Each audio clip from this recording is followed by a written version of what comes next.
unlike anything I've ever seen before. It is unbelievable. It might be one of the most unique. Tucker Carlson is wrong. It happened. Okay. As I said, he's just wrong. He just says shit sometimes. This is one of those moments. Okay. Trump is not getting polling that shows that he's 90-10 popular on this war.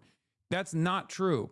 You want to know why I know that? Because he keeps tweeting about how we're winning and we're winning big and we're going to continue winning and we're going to win bigger. Why is the lying fake news media saying that the war is bad? The war is good, actually. I don't think that he is that sheltered from the truth. I think he knows that it's an objectively unpopular war. And if he didn't know that that it's an objectively unpopular war, he wouldn't be chirping this much. Trump only chirps like this when he's distressed, okay? Said, I flipped to D.C. 3 times in the last month to try to convince Trump not to do this. It didn't work. It happens. I'm looking at this and I'm thinking, boy, this is not going to get better. So then I think, like, at most he's watching Fox News and he's seeing that, like, 85% of his base likes the war, which is fine. I mean, that's always going to be the case. I'll fly up again and ask him. I mean, I don't know if anyone else is doing it, so I'm going to try to just declare victory and go home. Like, you killed an 86-year-old cleric. Let's just call that a win and then pull back. And so then, meantime, he got convinced to denounce me. Okay, I don't care. I'm going to fly up anyway and see him, right? Even though he's like denouncing me.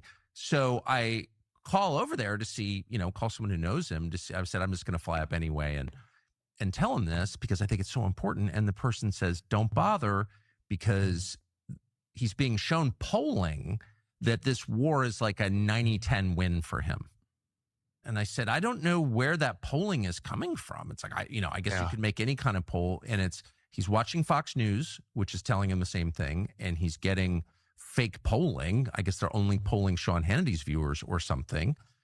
And so I'm not sure that there's a sense, as if this was yesterday, because I was getting so agitated and worried. I don't think that there's a sense that this is unpopular. Like, I think there's an information vacuum here. There's a massive information vacuum. And, for the president and the administration who declared victory based on internet and vibes and podcasts, let's take a survey, shall we, of every podcast that he appeared on. Right. And how do they feel about the Iran conflict? You can look very clearly for yourself. You can look at a lot of the polling of that same demographic, which they were very excited about. Young men in particular, how are they feeling about this? Yeah, if there's one thing that this has shown me, by the way, I think the podcaster demographic has no control over the base like Trump does.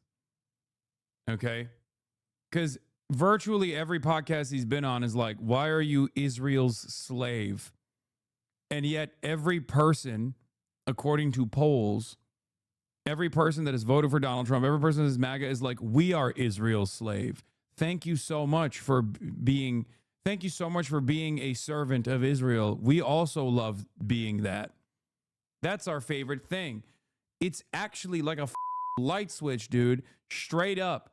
It's unbelievable. I've never seen anything like it. I don't think I've ever experienced this in any country. Like, Turkey doesn't have this level of cultish attitude towards Recep Tayyip Erdogan, and he's been around for a lot longer than Trump has.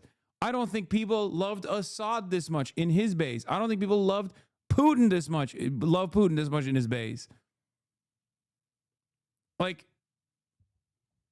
I'm sure if there was something that Vladimir Putin was doing that was disagreeable, he would have to, like, consistently do propaganda.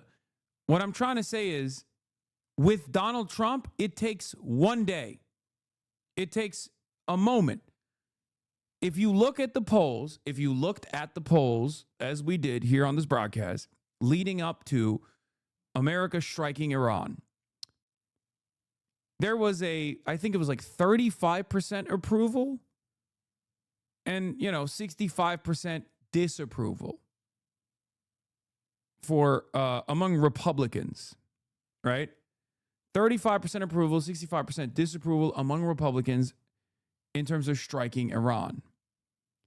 The day after, it had shot up to like 55%. By the second day, and Donald Trump was straight up saying, like, I'm doing this for Israel, whatever. By the second day, it was 75%.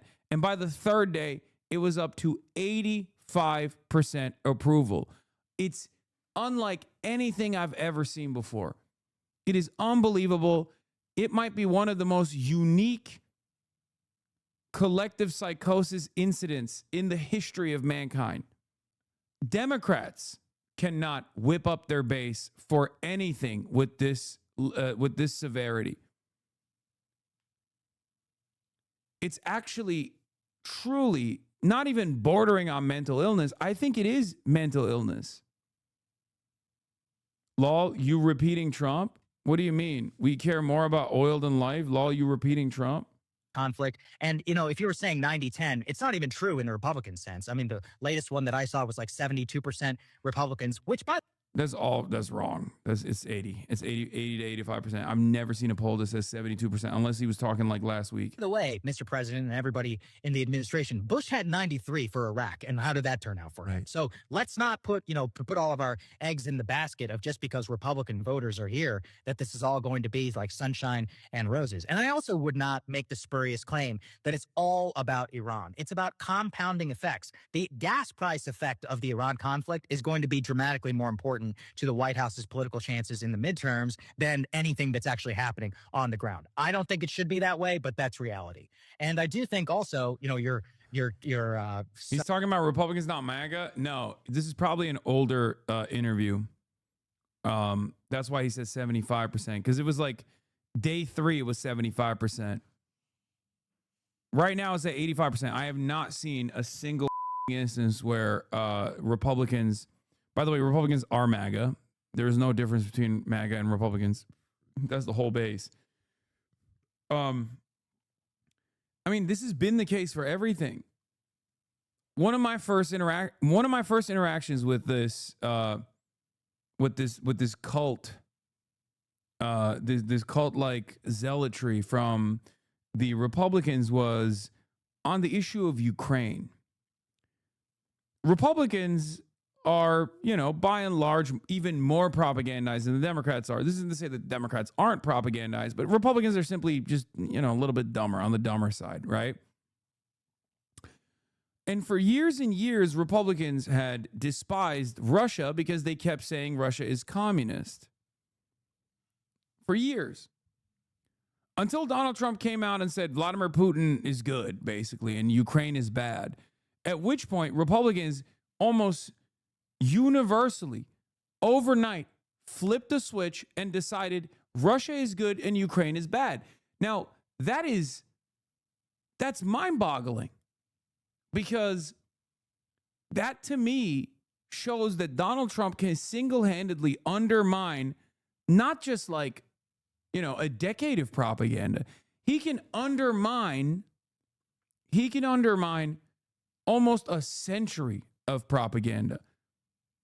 It almost feels like Donald Trump genuinely could, if he got stroked out like Fetterman style and woke up one morning and said he's a communist, we could have a communist revolution in this country, I think. Obviously, that would never happen, but I'm just saying, like, that's the level of control he has over his base. I don't think these guys at this point have any principles whatsoever. I think their only principle is, we love Donald Trump. He can do no wrong. If Donald Trump tells me that he's doing something, then that's good. Donald Trump single-handedly made the superstructure more powerful than the base. I've never seen anything like it. I've never seen anything like it. This is $2 trillion wiped out from the U.S. stock market. It's good. Your inclination to get him to try and declare victory, that's the correct move from a strategic perspective, an economic perspective, from every political perspective. You don't want the entire. He wasn't able to get them to be pro his vaccine, though. Well, he just kind of backed away from it. I don't think he pushed for the vaccine that hard. I mean, he talked about like Operation Warp Speed and stuff, but like he didn't actually like force the issue that much. I feel like if he had tried to force the issue, you would have significantly less anti-vaxxers in this country. Like, he didn't fully commit to pushing the vaccine, and he had at times in the past said like anti-vaxxer stuff anyway. So there was like one point where he said people should get the vaccine, and then he got it too, and then people booed him. Yeah, but I think if Donald Trump was actively farming the vaccine, like if he was actively talking about how good the vaccine is, I think you would have seen a lot more people be pro-vaccine. The only time where I've ever seen the base at odds with the president is Epstein. That is the only time. So there is something that his base cares about more than they care about him, but they still love him. That's the craziest thing, though. Like, they don't like the way he handled the Epstein case, but they still love him. It's like, it's a perfect representation of a cult. Because, like, you're not going to be 100% on board with everything that the cult leader is doing, but your admiration for the cult leader is complete. It's remarkable. That's also precisely the reason why you rarely ever hear from the likes of Tucker Carlson a direct admonishment of Donald Trump. Like, he doesn't say Donald Trump is at fault. He says everyone else around Donald Trump is at fault. You know, good czar, bad boyars, right? Like, Tucker Carlson does that, plays that dangerous tightrope, dangerous for himself, because I think he's aware that, like, he can't totally say Trump. So he's always saying, like, oh, people around him are lying to him. People around him are duping him. He can't do any wrong, but this incident is wrong because people around him are manipulating him, right? Entire country's national discourse focus on Iran. I'll give you a good example. Just yesterday, the White House did a summit where they were trying to address rising electricity prices on data centers. In another world, no Iran, that's a hitting Kharg. Kharg Island doesn't have any military targets. It's all oil shipping. No, there is. There is a military barracks on Kharg. Like, I don't think they have weapons on Kharg because it's like obviously, you know, a part of the civilian infrastructure. But I'm pretty sure they have like barracks on the island. Kharg doesn't have any military targets. It's all oil shipping infrastructure and storage. You can see it all from aerial images. Iran considered this their red line, as 90% of oil passes from Iran passes through here. There's no world in which this doesn't further escalate and Iran cause more pain in the oil markets. This has also cut off China and India from Iranian oil entirely. main topic of conversation on my show, a major topic, maybe one of yours interests as well. But in the middle of war and peace and death and everything that's happening, the amount of coverage that got is zero. Exactly. The president just gave his State of the Union. He had a lot of things in that State of the Union. Iran, it didn't come until the 70th minute, I think. By not losing. Can Iran tolerate far more punishment than we can? And the answer is economically, they're killing us with what's happening in the Strait of Hormuz. The economic penalty is going to be huge, and they're going to persist. They're going to be defiant, and we have no way of Western opening up analysts the are a strait. joke, but I don't want I'll to ask him what change he wants because your question establishment into it, actually because we listens to shit. publicly at least told that this would be a short, sharp offensive. It's clearly now turning into a much longer, protracted conflict. Then does that lead us to think that where does the balance of power now lie? Where does the Well, United balance States of went into power this with a now completely lie? wrong assumption that the Iranians are much weaker than they are. That's part of the reason why Trump told regional leaders that this will only take 4 days. It's going to take some time for Mainstream the media is Trump overselling administration to Kharg's understand that importance to not only cope. It's not. They're not overselling it. I mean, they have other alternatives to do pass-throughs, but it's still a very significant part of the Iranian infrastructure. They have a say in this as well. They're not just going to accept any ceasefire. They're going to extract the price beyond what they already have extracted. Harlan, the US military is using, as we just spoke about, a suite of very advanced technology and artificial intelligence. Now, that has been, obviously, to their benefit in some cases. There are now military investigations in other circumstances. However, how much would you say that the use of this advanced technology has contributed to the success, if you would call it success, of the mission so far? Not very much, because, as I said, air power never wins a battle. it never wins a war. The only time that air power strategically was successful was in August 1945 when we dropped 2 nuclear weapons on Japan, forcing their surrender. Unless you can threaten on the ground and use ground forces, air power will not work alone. What is it going to take for us to relearn that lesson? We failed to use it in Vietnam when we thought we had military superiority. We failed in Afghanistan. We failed in Iraq. And on the current course, we're not doing very well in Iran. Well, of course, Donald Trump is already vowing to hit Iran even harder if it continues to block global trade. Tehran's been using multiple strategies to interrupt the global economy, jolting international markets.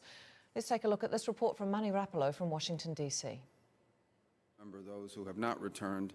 The United States top diplomat Marco Rubio said this week that Iran's military has been all but destroyed. I want everyone to know your military is getting the job done, and every single day, this regime in Iran has less missiles, has less launchers, their factories work less, and their navy is being eviscerated. And the world is going to be a safer and a better place when this mission is accomplished.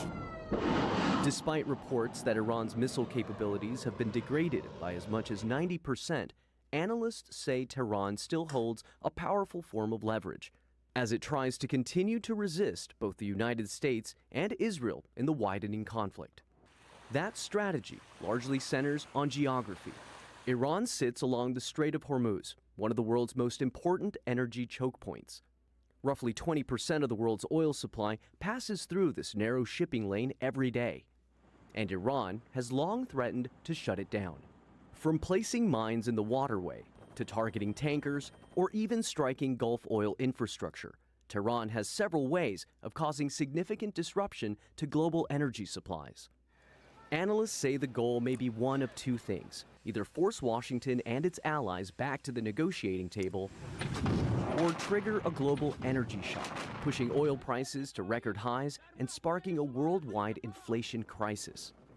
Though formal direct diplomacy between the United States and Iran has effectively collapsed, the economic impact this conflict could have globally may leave U.S. officials with little option but to work diplomatically to keep energy shipments flowing. The U.S. and Israel continue to rely on military might, which includes some of the most advanced weapon systems in the world. But despite degraded military capabilities, Iran still holds a strategic card, perhaps not on the battlefield, but in its ability to damage the global economy. Manuel Rapalo, Al Jazeera, Washington.